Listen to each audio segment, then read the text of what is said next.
ठीक है बच्चे। तो प्रीवियस क्लास में क्या बच्चे हम लोग डिस्कशन कर रहे थे प्रीवियस क्लास में? बताइए कोई बच्चे, आप बताइए।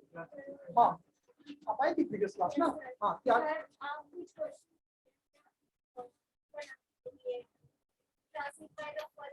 अच्छा समझ गया। प्रीवियस क्लास को ऐसे हम लीव पर थे, हम नहीं आ पाए किसी कारण पर। तो ऐसा है कि ये क्वेश्चन इसलिए आपको भेजे थे question classify the following account into personal real nominal, और ये बहुत सारा हो गया हम लोग। अब इतना तो समझ में आ गया, किसी बच्चे को इसमें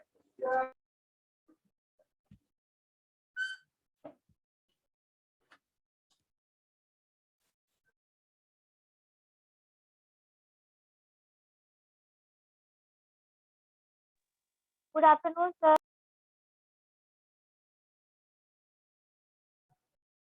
आफ्टरनून बच्चे। हाँ तो यहाँ पर ये समझ में आया कि प्रीवियस क्लास में हम लोग बच्चे क्या डिस्कशन कर रहे थे कि classify the following account into personal real and nominal. ये ट्रेडिशनल अप्रोच मुझे बता रहा था। अब उसी टॉपिक को थोड़ा आगे बढ़ते हुए हम लोग अब ये समझेंगे कि किसी भी मॉनेटरी ट्रांजैक्शन को बिजनेस के बुक्स में कैसे रिकॉर्ड करते हैं, यानी जर्नल एंट्री कैसे बनाते हैं। बहुत सारे बच्चे इसमें जानते भी होंगे नो डाउट, लेकिन कुछ बच्चे ऐसे भी होंगे जो जिनका बैकग्राउंड मतलब स्ट्रीम क्या होगा, कॉमर्स नहीं होगा, तो उन बच्चों को थोड़ा प्रॉब्लम होगा, उनको बच्चे को थोड़ा समझने दीजिए थोड़ा। तो यहाँ पर क्या है कि एक क्वेश्चन हम लिख पाएंगे और उस क्वेश्चन से आपको जर्नलाइज करना है, मींस जर्नल एंट्री बनाना है। तो जर्नल एंट्री बनाने का जो प्रोसेस होते हैं उसको क्या कहते हैं? कॉमर्स वाले बच्चे बताओ। नहीं यही तो यहाँ यही पर तो सब आएगा जितना पढ़ के आए हैं।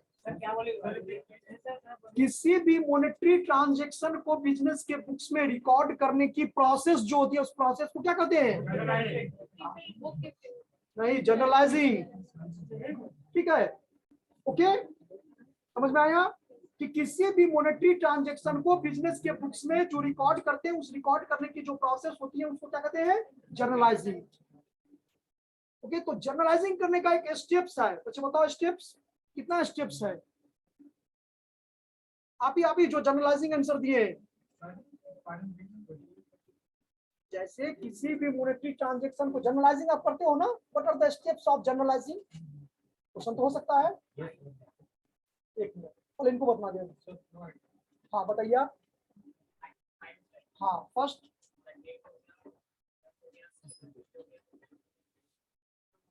ये बच्चे हमको फॉर्मेट बता रहे हैं, जर्नल एंट्री का जो फॉर्मेट है ना उसका ये 5, वो बच्चे स्टेप्स नहीं है। स्टेप्स का मतलब हुआ कि सबसे पहले ये सही बच्चे लिखियो, तो लिखो स्टेप्स ऑफ जर्नलाइजिंग।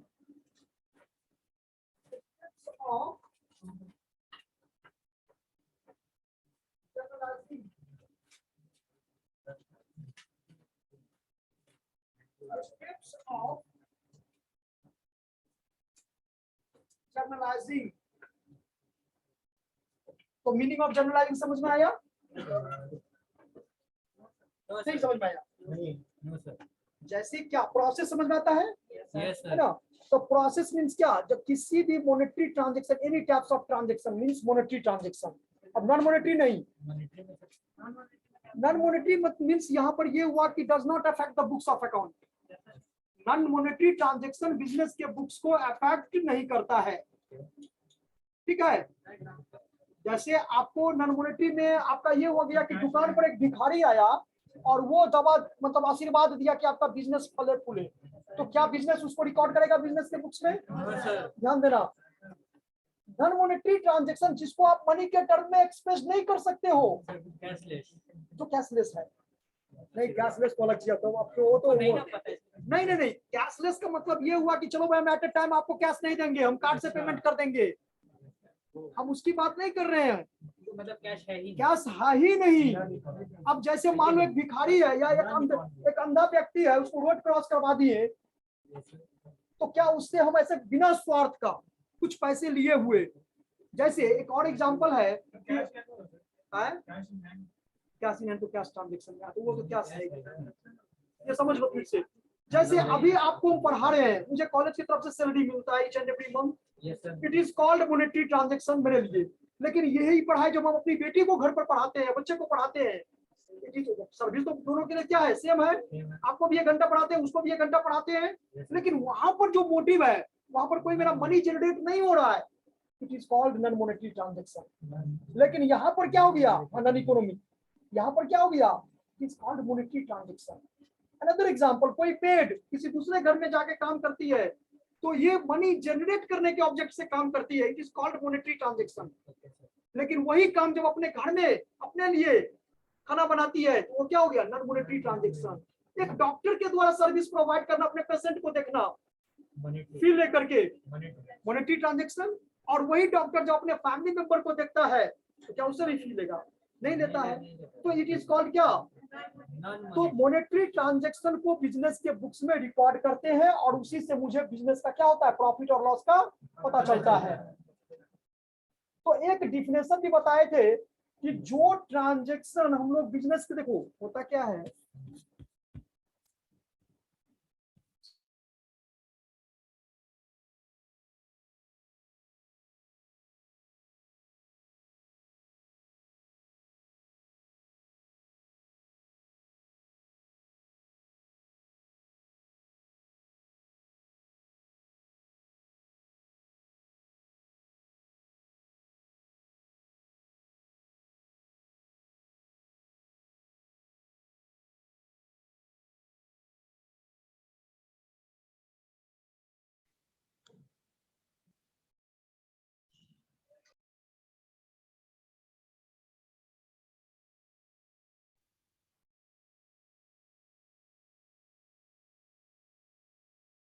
समझ में आया बच्चे, मॉनेटरी और नॉन मॉनेटरी।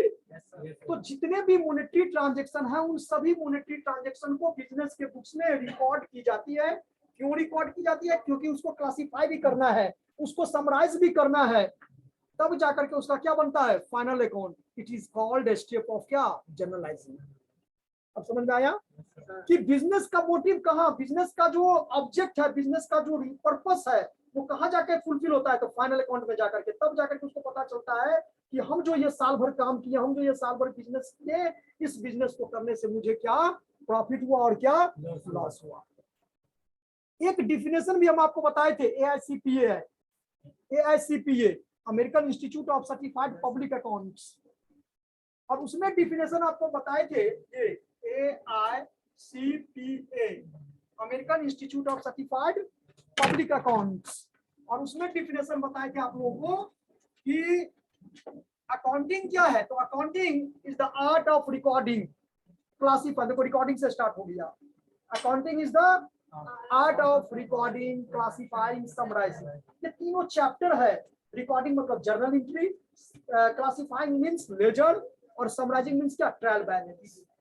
तो जब ये तीनों बना लेंगे, उसके बाद ही जाकर के वो क्या बनाता है, फाइनल अकाउंट। तो अब जो हम लोग स्टार्ट कर रहे हैं, today we will discuss what do you mean by journalising, यानी जर्नल एंट्री हम लोग आज के सेशन में क्या करेंगे, समझेंगे, पढ़ेंगे। तो प्लीज बच्चे सभी को इसको बढ़िया से देखिएगा, फिर वहां पर भी होगा, लेकिन यहाँ पर थोड़ा अभी देख लीजिए। ओके, तो क्या लिखवाए थे, स्टेप्स ऑफ, लिखो फर्स्ट पॉइंट लिखो, आइडेंटिफाइंग द पहचान करना कि मॉनेटरी है कि नॉन मॉनेटरी है, सबसे पहला step.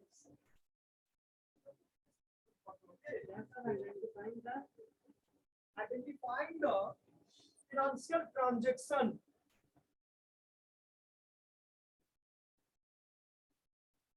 identifying the financial transaction, सबसे फर्स्ट स्टेप ये कहता है कि आपको ये पता करना है कि जिस ट्रांजैक्शन को आप बिजनेस के बुक्स में रिकॉर्ड कर रहे हो, क्या वो ट्रांजैक्शन मॉनेटरी है कि नॉन मॉनेटरी है, ये पहचान करना।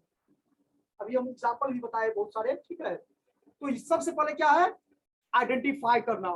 अच्छा, financial transaction is also known as monetary transaction और बिजनेस ट्रांजैक्शन। समझ में आ रहा है कि ये तीन नाम है इसका, कभी आपको लिख देगा फिनेंशियल ट्रांजैक्शन है, कभी आपको लिख देगा मॉनेटरी ट्रांजैक्शन है, कभी आपको लिख देगा क्या, बिजनेस ट्रांजैक्शन है। सबका मीनिंग क्या है, एक ही है। ओके, सेकंड स्टेप लिखिए,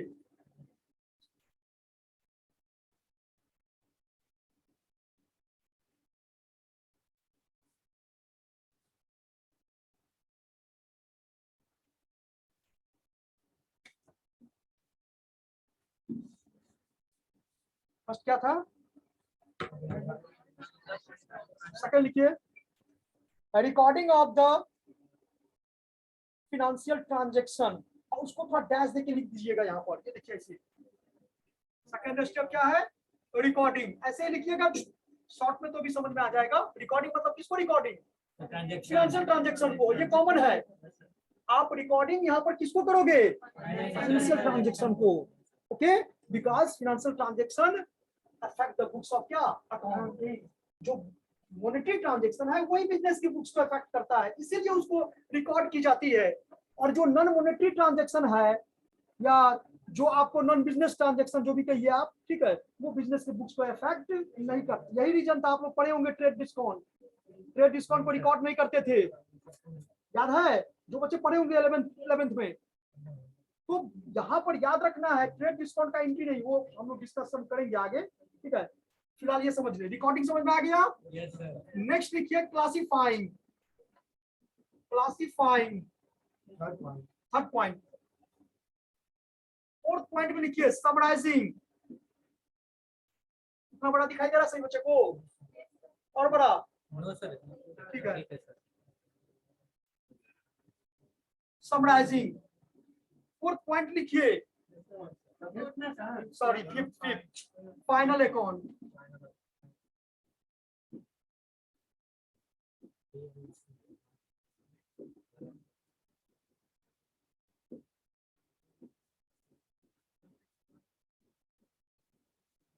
फाइव पॉइंट बताए, इसके बाद एनालिसिस और इंटरप्रेटिंग स्टार्ट होता है। नहीं उसको लिखने की जरूरत है, पहले इनिशियल स्टेज इतना ही सीखो। ये सब बच्चे आपका उसके आगे में लिखो, यहाँ पर रिकॉर्डिंग के आगे में जर्नल एंट्री, क्लासिफाइंग के आगे में लिखिए लेजर, और समराइजिंग के आगे में लिखिए ट्रायल बैलेंस। ये तो फाइनल अकाउंट है, ट्रायल बैलेंस।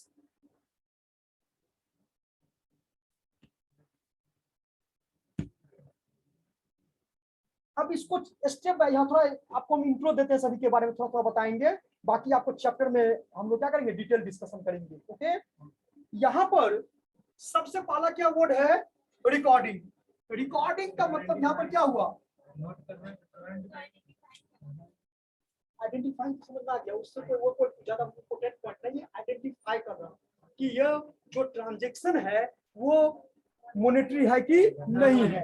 आपको चैप्टर आइडेंटिफाई कोई चैप्टर नहीं, आपका यहाँ से चैप्टर स्टार्ट होगा रिकॉर्डिंग से, recording of the business transaction, recording of the financial transaction, है ना। तो यहाँ से अब इसमें एक पॉइंट और समझना है कि जो ये एबव 3 स्टेप्स है, ये जो 3 स्टेप्स है बच्चे, ये आपका आता है, ये जो सेक्टर है वो बुक कीपिंग का सेक्टर है।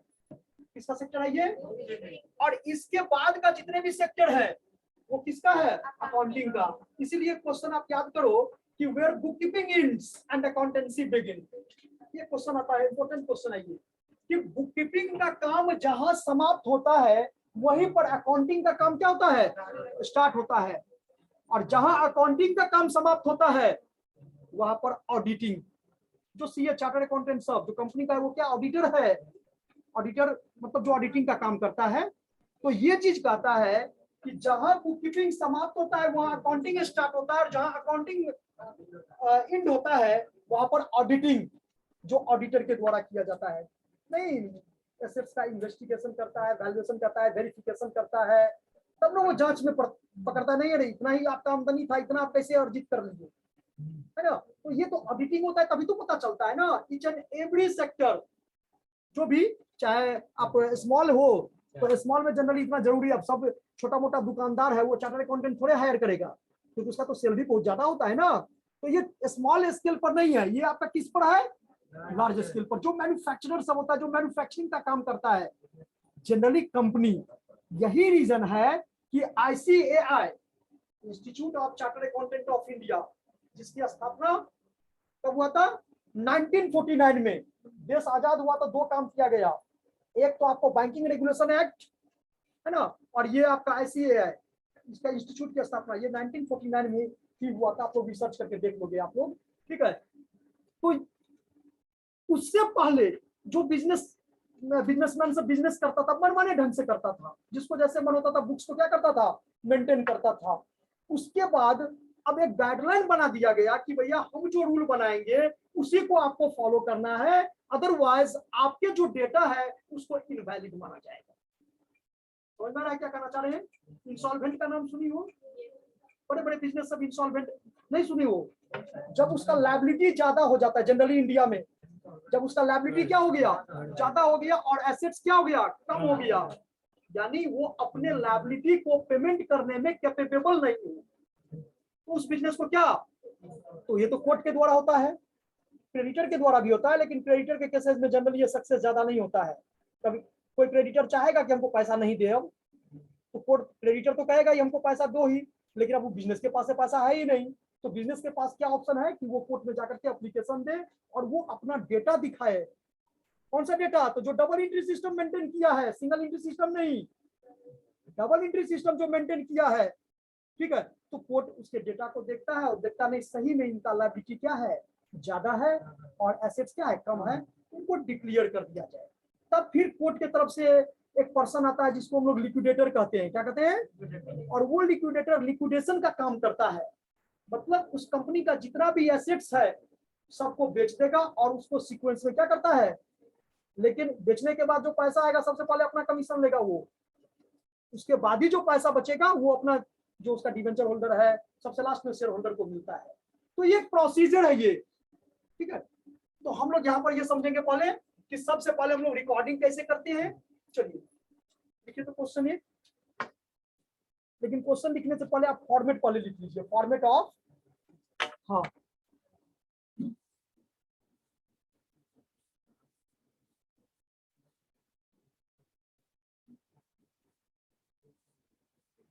तो जर्नल में जो है ध्यान देना, जर्नल जो है जनरली वो एक ओरिजिनल बुक है।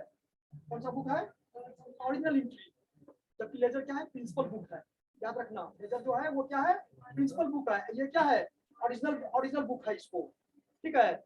उसके बाद इसमें जो मॉनेटरी ट्रांजैक्शन को बिजनेस के बुक्स में रिकॉर्ड किया जाता है बेसिकली, तो वो दो तरह से होता है। कितना तरह से होता है, दो तरह से एंट्री होते हैं। एक होता है क्या कि सिंपल एंट्री, कौन सा एंट्री, और दूसरा होता है कंपाउंड एंट्री, ठीक है। अगर आप दूसरे तो रेक्टिफिकेशन ऑफ एरर के पॉइंट ऑफ व्यू, बच्चे को मन में ये चल रहा होगा कि नहीं सर हम तो पढ़े थे opening entry, closing entry, adjustment entry, rectify entry, adjustment entry, miscellaneous entries, हम उसकी बात नहीं कर रहे हैं, वो एरर के पॉइंट ऑफ व्यू से था। वहां एंट्री 5 प्रकार के होते हैं, बहुत सारे राइटर तो उसको 6 में भी डिवाइड किए हैं, हम उसकी बात नहीं कर रहे हैं, हम जर्नल एंट्री की बात कर रहे हैं।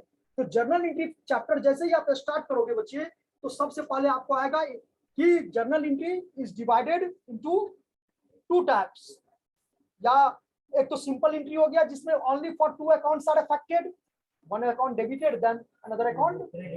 तो जिस मॉनेटरी ट्रांजैक्शन को बिजनेस के बुक्स में रिकॉर्ड करते समय यह देखा जाए कि इसमें 2 ही अकाउंट क्या हो रहे हैं, अफेक्ट हो रहे हैं, लाइक या for example cash paid to Ram, अब कैश है राम है, कैश रिसीव फ्रॉम श्याम, तो कैश है श्याम है, रेंट पेड, रेंट है कैश है, इंटरेस्ट रिसीव कैश है इंटरेस्ट है, परचेज गुड्स फॉर कैश, तो परचेज है और क्या है, कैश है, सोल्ड गुड्स टू कैश, तो कैश है सेल्स है।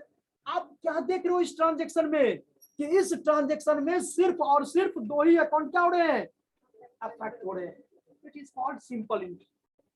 समझ में आया कि जिस मॉनेटरी ट्रांजैक्शन को बिजनेस के बुक्स में रिकॉर्ड करते समय यह देखा जाए कि इसमें सिर्फ और सिर्फ 2 ही अकाउंट अफेक्ट हो रहा है, एक डेबिट के लिए और दूसरा क्या, तो उसको हम लोग क्या कहेंगे बच्चे, सिंपल एंट्री। और जिस एंट्री में यह देखा जाए कि नहीं इसमें 2 से ज्यादा, more than 2 accounts are affected, जैसे कहते हैं ना कि ये मेरे सप्लायर थे, क्रेडिटर थे मेरे, इनको हम पेमेंट करेंगे ना, तो हम इनको क्या प्रपोजल दिए कि भैया हम आपको पेमेंट करेंगे, लेकिन अभी का भी पेमेंट करेंगे अगर आप हमको 5% छोड़ दीजिएगा, इट मींस डिस्काउंट। याद है टॉपिक बताए थे ना। तो अब क्या हो गया, 3 पार्टी हो गया, एक तो क्रेडिटर हो गया, एक तो कैश हो गया, दूसरा क्या हो गया, तो 3 अकाउंट हुआ ना, तो मोर देन 2 अकाउंट्स हो गया, इट इज कॉल्ड क्या, कंपाउंड एंट्री। समझ में आया। तो जिस मॉनेटरी ट्रांजैक्शन को बिजनेस के बुक्स में रिकॉर्ड करते समय सिर्फ और सिर्फ 2 ही अकाउंट क्या हो, अफेक्टेड हो, उसको हम लोग सिंपल एंट्री कहेंगे। और जैसे ही 2 से ज्यादा हो जाए उसको हम लोग कंपाउंड एंट्री के कैटेगरी में रखेंगे। इस पर भी क्वेश्चन हम लोग लेंगे, कंपाउंड एंट्री पर भी। तो पहले तो हम लोग समझ लें क्या, सिंपल एंट्री पहले समझ लेना। अब इस सिंपल एंट्री को हम कैसे रिकॉर्ड करते हैं बिजनेस के बुक्स में, उसका भी एक क्या है, प्रॉपर फॉर्मेट है। उस फॉर्मेट में ही हम उसको क्या करते हैं, रिकॉर्ड करते हैं। हम उस फॉर्मेट से अलग नहीं जा सकते हैं। अभी बताएं ऐसी है कि जो गाइडलाइन है नहीं है, महाभारत में जैसे भीष्म कैसे था, भीष्म पितामह सबसे बड़े थे, बुजुर्ग थे ना, वैसे ही वो भीष्म का रोल प्ले करता है। वहां से जो इंफॉर्मेशन आएगा उसी को फॉलो करना है, अदरवाइज आपके बिजनेस के डेटा को क्या किया जाएगा, इनवैलिड माना जाएगा। ये कॉन्सेप्ट है अकाउंटिंग का, ठीक है। यही आप देखे होंगे, अकाउंटिंग स्टैंडर्ड पढ़े थे कोई बच्चे, अकाउंटिंग स्टैंडर्ड पढ़े थे, 11th में था जी, accounting standard, accounting concept, accounting consumption, accounting convention, ये सब पूरा ग्रामर ऑफ अकाउंटिंग, इसको क्या कहते हैं, ग्रामर। हम लोग पढ़ते क्यों, क्योंकि भाषा को सही सही बोल सके, है ना। तो ग्रामर ऑफ अकाउंटिंग भी है, अकाउंटिंग में भी ग्रामर है, यही सब है ग्रामर, ठीक है। अकाउंटिंग प्रिंसिपल, तो ये सब की जानकारी होनी चाहिए तभी आपका होगा। चलिए इसको बताएंगे आगे। देखिए फॉर्मेट ऑफ सबसे पहले क्या लिखेंगे, नहीं, इन द बुक्स ऑफ, किसके बुक्स में आपको बनाना है, इन द बुक्स ऑफ, ऐसे डॉट डॉट कर देंगे, जिसका नाम होगा इसका नाम दे देंगे यहाँ। Format of journal, format of journal entry,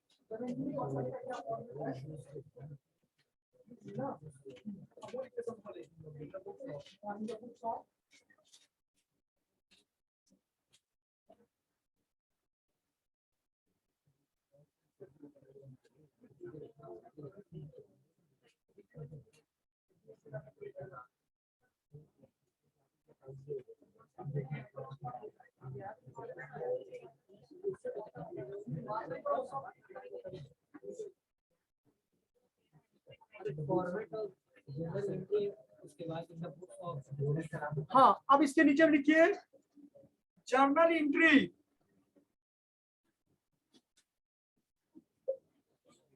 क्या बोल रही जी,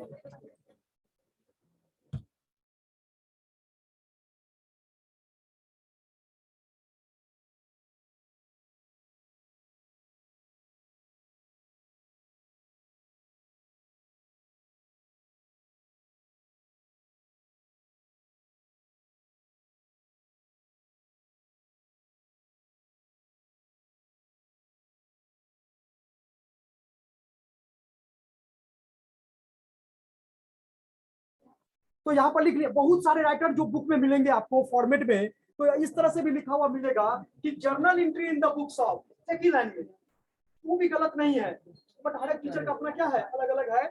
सबसे पहले इन द बुक्स ऑफ जो भी नाम रहेगा, उसके बाद जर्नल एंट्री, और जर्नल एंट्री है, ये देखिए 5 कॉलम, इन दोनों को इक्वल कीजिएगा। देखिए ये भी, इस पर भी पहले हम लोग के टाइम में मार्क्स मिलता था कि कुछ नहीं आता, जर्नल एंट्री का फॉर्मेट भी दे दो, एग्जाम नहीं। अब देखिए, अब ठीक है, थोड़ा समय के हिसाब से थोड़ा बदलता गया है, ठीक है, लेकिन पहले ये था, अभी भी आपको बहुत सारे टीचर देते हैं। तो इन दोनों कॉलम को क्या कीजिएगा, इक्वल, इसको दोनों इक्वल। उसके बाद ये एक छोटा सा कॉलम हो जाएगा, उसके बाद ये डेट कॉलम, सबसे बड़ा कॉलम होता है पर्टिकुलर।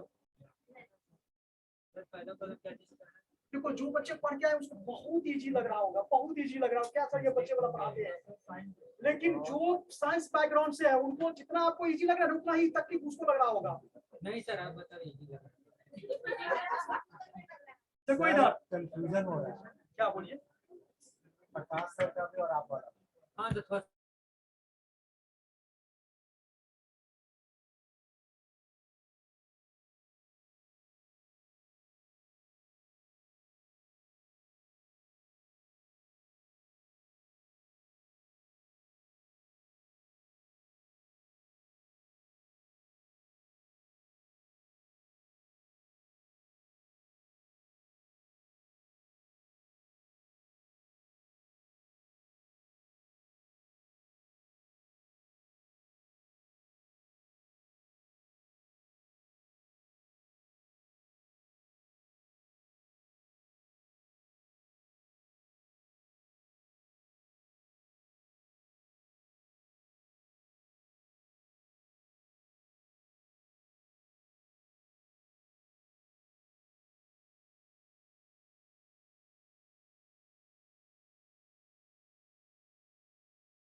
एक मिनट बच्चे, फर्स्ट कॉलम जो है यहाँ पर ये देखिएगा,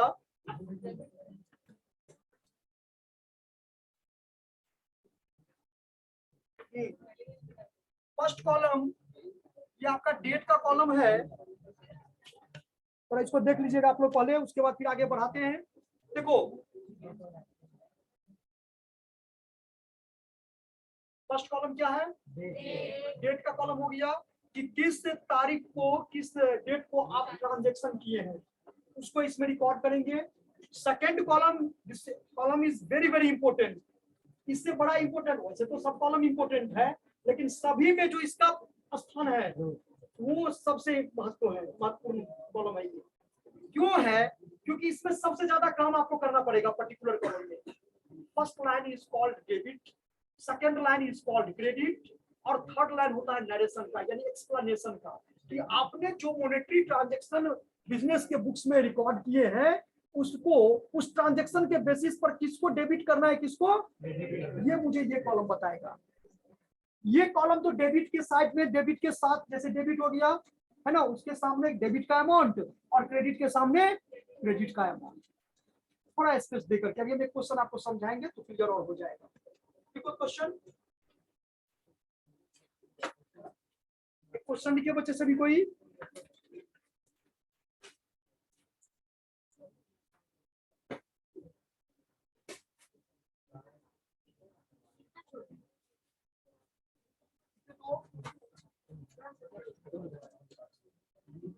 होल्डिंग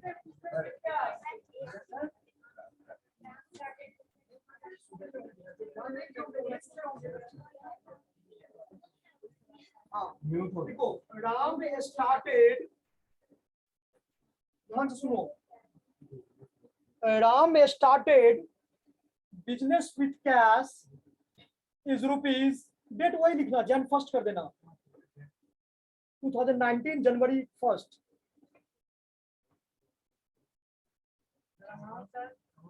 इज रुपीज 50,000, 50,000। देखो 5 ट्रांजेक्शन इनिशियल छोटा छोटा ट्रांजेक्शन लिखवाते हैं। क्या तुमको तो आता है, इसी तुम कैश और कैपिटल, जरा उनसे पूछो तकलीफ जो नहीं पढ़ा है। लिखो आगे, सेकंड ट्रांजेक्शन लिखे तो नहीं, 5 तारीख को लिखेंगे। कैश सेल्स इज रुपीज 2,000, 5 तारीख को लिखेंगे बच्चे। कैश सेल्स इज रुपीज 2,000, 5 के बाद 10 तारीख को लिखो। Cash purchases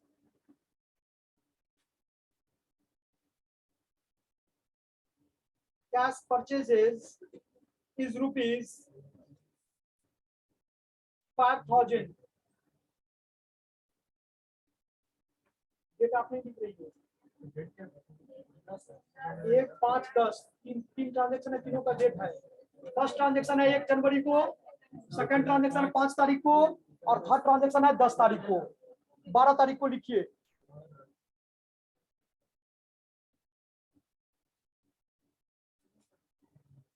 sold goods to Shyam, 12, sold goods to Shyam for cash, sold goods to Shyam for cash is rupees 1,000। 15 तारीख को लिखिए। sold goods to Shyam is rupees, sold goods to Shyam is rupees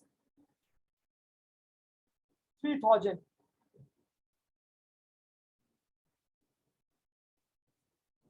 20 तारीख को लिखो।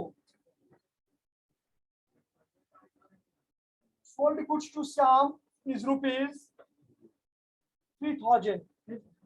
नहीं, अभी 15 तारीख वाला पूछ रहा था कोई बच्चा। sold goods to लिख लिए। 20 तारीख को लिखिए। परचेज गुड्स फ्रॉम दिनेश,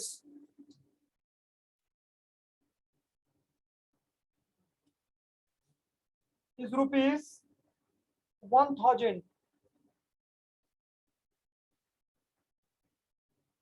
इसके बाद लिखिए 25 तारीख को,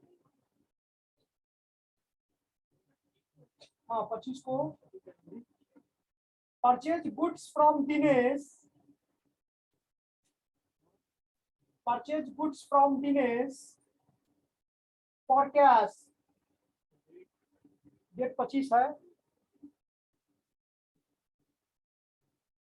purchase goods from Dinesh for cash is rupees 2000. 28 तारीख को लिखो, 28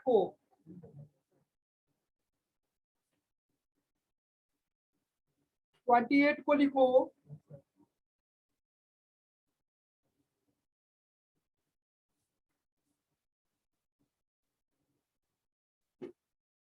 श्याम देखो, cash receive from Shyam,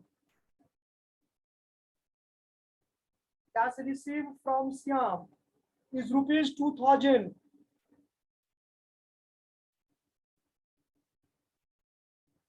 Is rupees 2000. क्या 31 को लिखो,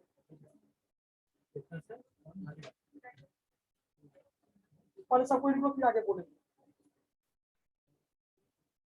हो गया, लिखो कैश पेड टू दिनेश,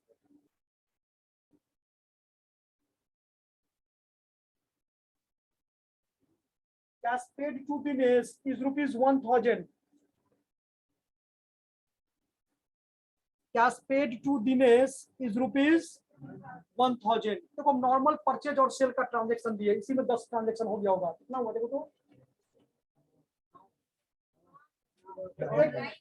एक 31 को और लिख लो, हाँ एक 31 में लिखो, 31 तारीख का 2 ट्रांजैक्शन किया गया, एक तो पेड किया और दूसरा क्या है, लिखो rate receive is rupees 200, is rupees 200. हाँ नहीं फॉर्मेट में सही बच्चे, एक स्केल ले लेना, ठीक है क्या, अरे पता लेजर फॉल्यू होता है, जैसे जर्नल से हम लोग ट्रांसफर किसमें करते हैं, लेजर में, ये पेज नंबर हुआ, और लेजर जब बनाएंगे तो उसमें जेएफ लिखेंगे, जनरल फॉल्यू, अपोजिट चलता है बच्चे ये।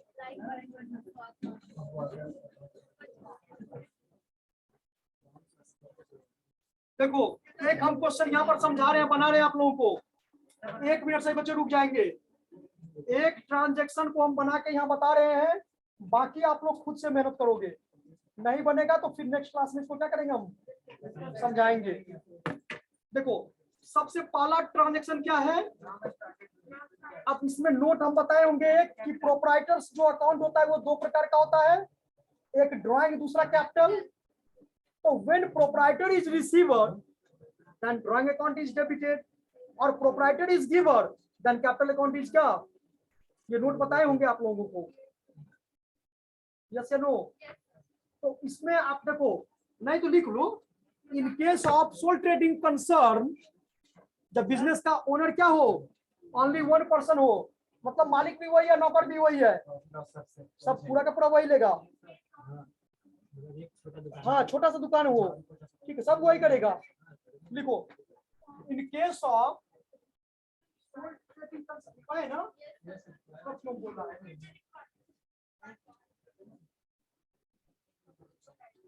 हाँ in case of sole trading concern, when in case of sole trading concern, when proprietor is receiver, case of sole trading concern, when proprietor is receiver, then the drawing account is debited. Then the drawing account is debited. And drawing account is debited. And when proprietor is giver, and when proprietor is giver, then the capital account is credited. क्योंकि proprietor personal account है और वो दो ही चीज, या तो receiver होगा या तो क्या होगा, गिवर होगा।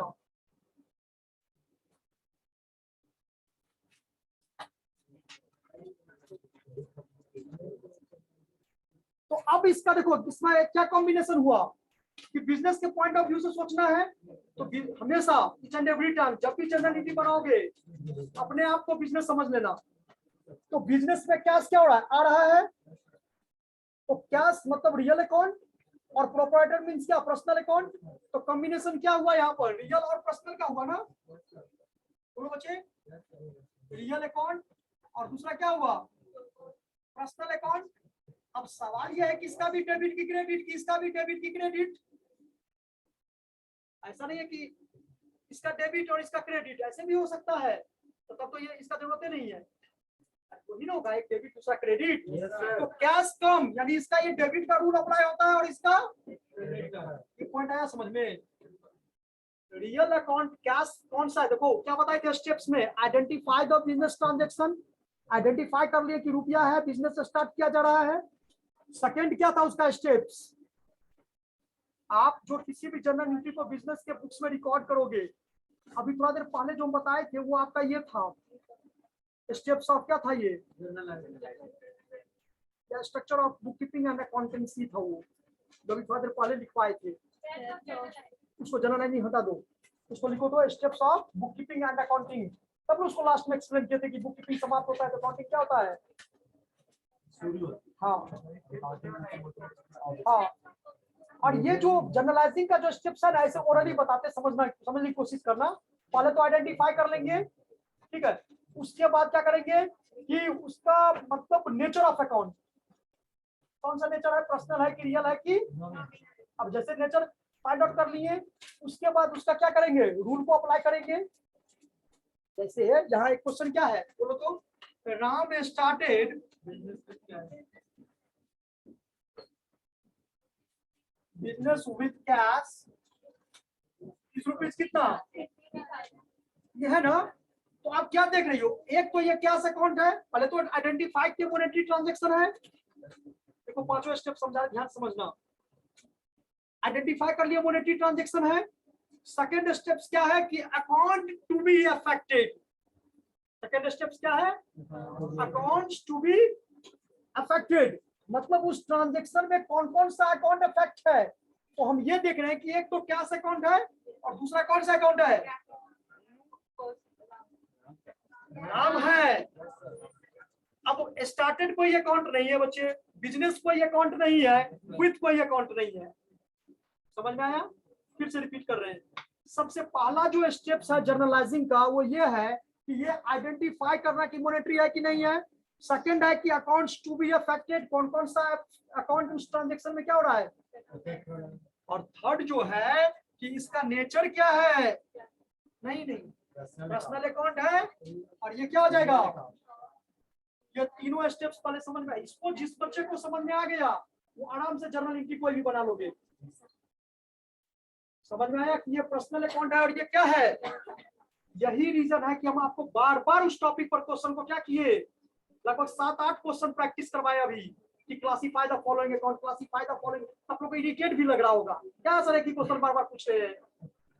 यही रीजन था कि आप पहले इसको ये पहचान कर लो कि कौन पर्सनल होगा, कौन रियल होगा और कौन। तो यहाँ पर ये पता चल गया पर्सनल है और यहाँ पर ये क्या है। अब बिजनेस के पॉइंट ऑफ व्यू से सोचो कि बिजनेसमैन तो गिवर है तो बिजनेस तो रिसीवर है। बिजनेस में कैश क्या हो रहा है, क्योंकि कैश का तो दो ही नेचर होता है, या तो रिसिप्ट या तो पेमेंट। तो बिजनेस में कैश कम, दैट इज क्या, डेबिटेड ना। और जैसे एक समझ में आ गया तो दूसरा ऑटोमेटिकली क्या होगा, वो क्रेडिट ही तो होगा। नहीं समझ में आया।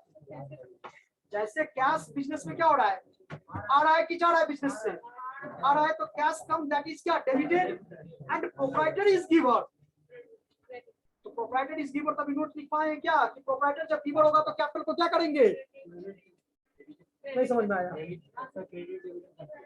नहीं, डेबिट क्रेडिट में आप वही तो समझा रहे बार बार कि कैश रियल अकाउंट में है तो कैश तो रियल अकाउंट में दो ही चीज होता है ना, या तो कम या तो गो। Yes sir. बताओ पहले ऐसे समझो। हाँ ऐसे ही समझो ये सर। रियल अकाउंट में कैश क्या होगा, या तो कम होगा या तो गो होगा, गोज आउट या कम नहीं कम इन। Yes sir. तो यहाँ पर देखो, यहाँ पर क्या कौन सा रूल अप्लाई हो रहा है। कम हम क्या समझाए कि बिजनेस के पॉइंट ऑफ व्यू से सोचो, बिजनेसमैन के पॉइंट ऑफ व्यू से नहीं सोचो, क्योंकि बोथ आर सेपरेट। बिजनेस और बिजनेसमैन दोनों क्या है, अलग है। दोनों गंगा नदी का दो छोर देखे हो ना, Yes, वैसे ही sir. दोनों है। वो दोनों कभी एक, अगर एक हो गया, मेरा ही गुमटी है, जो मन हो खा लो, टेंशन नहीं है, तो आएगा उसका। हाँ सर, समझने की कोशिश करो ना, हाँ समझ गए। कितना इजी लैंग्वेज बताए कि अगर मेरा ही ये दुकान है, हम ये समझे कि ये मेरा ही दुकान है, कि जब मन होता है उस दुकान से निकाल लो, तो क्या कभी कभी कभी उस दुकान का रिजल्ट आएगा नेट। वही बिजनेस फॉलो करता है कि कहता है भैया आपने हमको पैसा दिए, ये मेरे ऊपर में उधार रहा, हम आपको सर्टेन डेज के बाद क्या करेंगे, लौटा देंगे। क्योंकि capital is a part of internal liabilities. कौन सा लायबिलिटी, इंटरनल लायबिलिटीज। वो भी लायबिलिटी है बिजनेस के लिए, क्योंकि बिजनेस को कभी ना कभी क्या करना है, रिफंड करना है। तो अगर मॉडर्न अप्रोच में समझोगे तो फिर आपका लायबिलिटी हो जाएगा कैपिटल। ठीक है, तो अब कम इसका मतलब क्या क्या सार है, तो क्या करोगे फॉर्मेट में, यहाँ डेट में लिखोगे Jan 1, 2019, और क्या लिखोगे, cash account, first line debit का, सेकंड लाइन क्या करेंगे, क्रेडिट यानी टू कैपिटल अकाउंट हो जाएगा, और थर्ड लाइन क्या हो जाएगा, नरेशन का। नरेशन में क्या करोगे, started business with cash in rupees, क्या नाम स्टार्टेड नाम लगा दो, और दैट्स ऑल। बाकी बच्चे आप लोग क्या करोगे, इसको बना करके लाओगे, सही बच्चे बनाओगे। नहीं, नाम का यूज अगर बिजनेसमैन के छोड़ करके बाकी और कोई भी नाम रहेगा, ठीक है, तो उस सिचुएशन में जैसे कैश पेड टू श्याम, तो श्याम का नाम करेंगे use, cash paid to Radha, तो राधा का नाम यूज करेंगे। लेकिन अगर बिजनेसमैन का नाम है तो वो तो अपने नाम से दो अकाउंट क्रिएट किया है। ये जो कैपिटल और ड्राइंग है वो किसको इंडिकेट करता है, उस प्रोप्राइटर यानी नाम को ही इंडिकेट करता है। ओके, हाँ, राम एंड श्याम रहेगा, दो पार्टनर रहेगा, तो उस सिचुएशन में दोनों का नाम लिखेंगे। ओके बच्चे, okay, thank you all of you.